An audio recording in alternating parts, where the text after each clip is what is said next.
So we were truly blessed this week with just another really informative chapter with tons of new reveals and information, and we actually got to see what all the current Straw Hats are up to.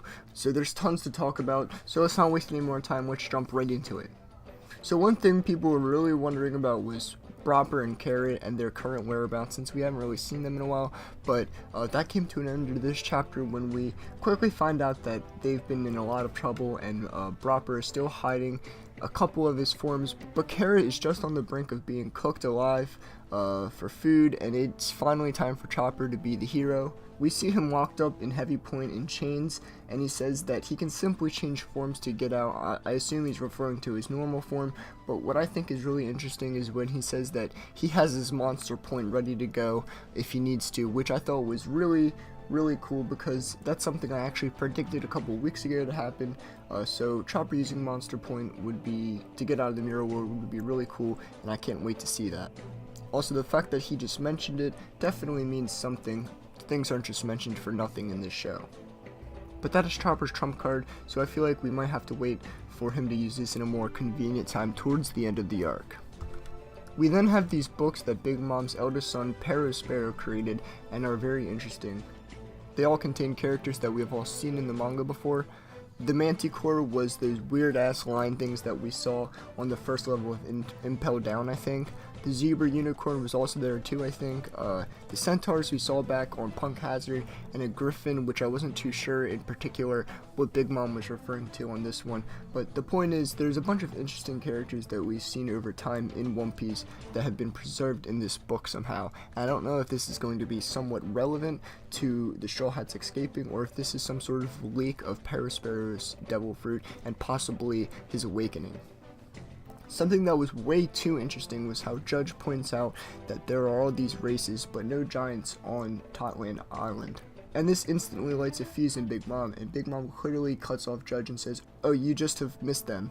So this is clearly going to have some sort of big significance. Big Mom must not have actually any giants, and she must be embarrassed by this, but I need to see some sort of resolve for this, because we know a ton of giants, and I don't think any of them will be relevant in this scenario, or this arc for that matter. So next we have the conversation with Luffy, Nami, and Big Mom. And I just want to start with how much I love Sparrow's character. It's really funny when he's flipping through the pages and he's like, shit, which one is it? I think it's just really cool to see small moments like this. Just really subtle jokes in between here and there are very nice to see. So Big Mom comes out as a dead Mushy, which I thought was really disappointing. I was really looking forward to Big Mom confronting Luffy, but it seems that Luffy is just a grain of sand in the new world, according to Big Mom. So he must not get the privilege to stand before her, but Luffy is just getting way too full of himself, getting way too cocky, just saying he will still kick Big Mom's ass even here and now.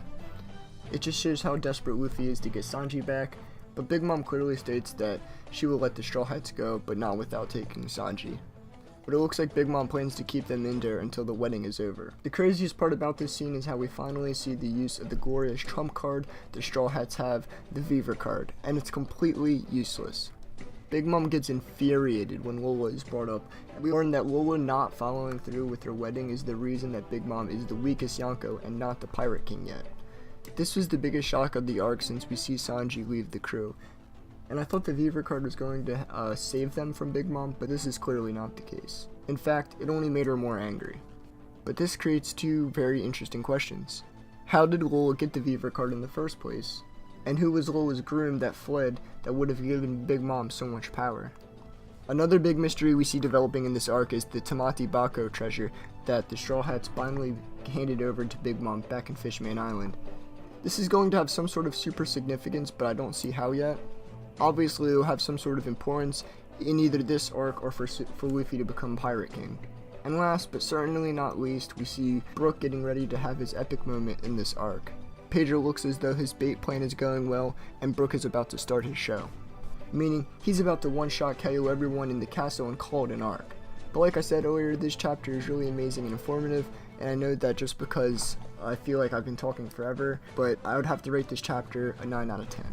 So we're just sinking deeper into this arc, but that's all I have for this video, guys. If you enjoyed it, make sure to check out my other One Piece content and subscribe for weekly reviews, theories, and discussion.